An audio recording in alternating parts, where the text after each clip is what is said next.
হাসি আড্ডার মাঝেই মুহূর্তে বদলে গেল সবকিছু। হুগলি জেলায় গতকাল দ্বারকেশ্বর নদে স্নান করতে নেমে আর ফিরে আসেনি আরামবাগের এক তরুণ প্রাণ। নিখোঁজ যুবকের নাম সৌরভ চোংদার, বয়স মাত্র 22 বছর। জীবনের শুরুতেই যেন থমকে গেল তার সব স্বপ্ন। প্রত্যক্ষদর্শীদের দাবি, স্নানের সময় হঠাৎই নদীর স্রোতে তলিয়ে যান সৌরভ। চোখের সামনে ঘটে যাওয়া সেই মুহূর্ত আজও তাড়া করে বেড়াচ্ছে এলাকার মানুষকে। খবর পেয়ে ছুটে আসে পুলিশ, শুরু হয় তল্লাশি। আজ সকাল থেকেই ডুবুরি নামিয়ে চলছে প্রাণপণ চেষ্টা, যদি আর একবার ছেলেটাকে ফিরে পাওয়া যায়। নদীর পাড়ে ভিড়, উৎকণ্ঠায় দিন কাটছে পরিবারের। প্রতিটি মিনিট যেন ভারী হয়ে উঠছে অপেক্ষার ভারে। শেষ পাওয়া খবর অনুযায়ী এখনো পর্যন্ত সৌরভ চোংদারের কোনো সন্ধান মেলেনি। তল্লাশি অভিযান অব্যাহত রয়েছে।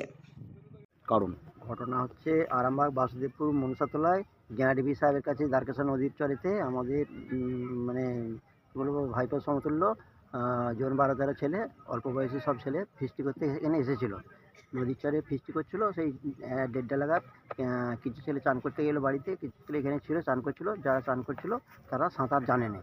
এবারে সেই অবস্থায় জল যেখানে চান করছিল একটু একটু করে বেড়ে বেড়ে জল যখন যায়, হাঁটুর নিচে জল চলে যায়, কোমরের নিচে জল চলে যায়, তখন হচ্ছে কার জায়গায় পড়ে যায়। পড়ে যাওয়ার পর সেখানে নিথল জল, সেখানে থর নেই, এবং সেই অবস্থা ভাসা অবস্থায় দুজনকে কোনো রকমে উদ্ধার করা গেছে।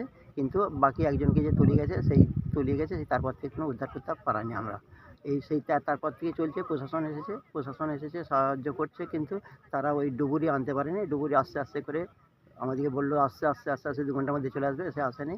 তারপর এখানে স্থানীয় কিছু যারা বালি কাটে তাদেরকে দিয়ে বা জাল ফেলে আমরা উদ্ধার কাজ চালিয়েছিলাম, কিন্তু সেই উদ্ধার অবস্থা পাইনি। রাত 8টা-9টা পর্যন্ত এখানে উদ্ধার কাজ চলে, কিন্তু উদ্ধার হয়নি। তারপরে রাত্রে চলে গেছে, কিছু হয়নি। আজকে যদিও আপনার ওই 8:30 নাগাদ বোট বা ওই ডুবুরি এসে অনুসন্ধান করছে, আশানুরূপ ফল পাইনি। এখনো পর্যন্ত দেহ উদ্ধার করতে আমরা পারিনি।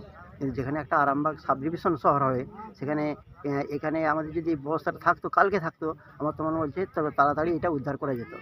আরামবাগকে যেখানে জেলার পরিস্থিতি তৈরি করা হয়েছিল একসময়, যে আরামবাগ জেলা হবে, সেখানে আমাদের যে প্রশাসনিক যে আমাদের দায়িত্বভার, সেই প্রশাসনের ভূমিকা আমরা সন্তুষ্ট নই।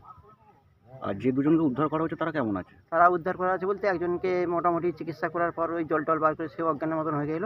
এখন তারা দুজন মোটামুটি স্বাভাবিক অবস্থায় আছে, কিন্তু একজনকেই আমরা এখন পর্যন্ত পাই না।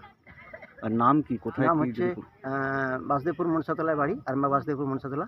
আর যাকে পাওয়া যায়নি তার নাম হচ্ছে BA সেকেন্ড ইয়ারের ছাত্র, কালীপুর কলেজ। আর আপনার সৌরভ চোংদার, ওর নাম হচ্ছে সৌরভ চোংদার। বয়স কত হবে? বয়স আপনার 21-22 মধ্যেই হবে।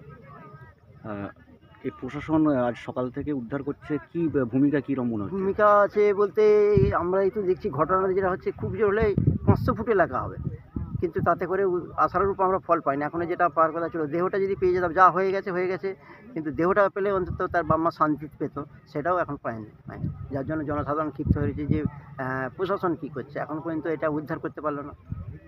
যেখানে আমাদের স্রোত বেশি নেই, ওই 500 ফুটের মধ্যেই যা হবে ওইখানের মধ্যেই আছে, কিন্তু এখনো পর্যন্ত আমরা উদ্ধার করতে পারি। আপনার পরিচয়?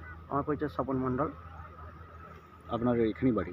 বা আমি এখানে বাড়ি বলতে, আমি যে মারা গেছে আমার নাতি হয়, আচ্ছা। মানে সমন্বিত ছেলের ছেলে।